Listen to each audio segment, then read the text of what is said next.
Helicopter দুর্ঘটনায় নিহত ইরানি president Ibrahim রাইসির মরদেহ তার নিজ শহর মাশহাদে শিয়াদের মূল সমাধি ইমাম রেজার পবিত্র মাজারে দাফন করা হবে। বুধবার ইরানের সংবাদ মাধ্যমে প্রকাশিত ছবিতে মাশহাদের কর্মকর্তাদের দাফনের চূড়ান্ত প্রস্তুতি নিতে দেখা গেছে।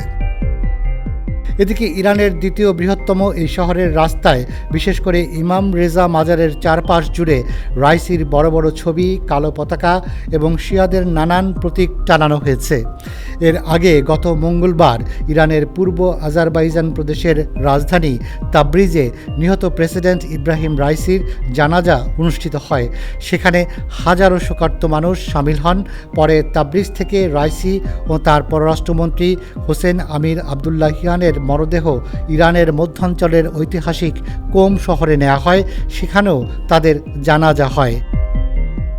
এরপর রাইসি ও আবদুল্লাহিয়ানের মরদেহ তেহরানে নেওয়া হয়। বুধবারে রাজধানী তেহরানে রাইসির জানাজায় শোকার্ত হাজার হাজার মানুষ অংশ নেন।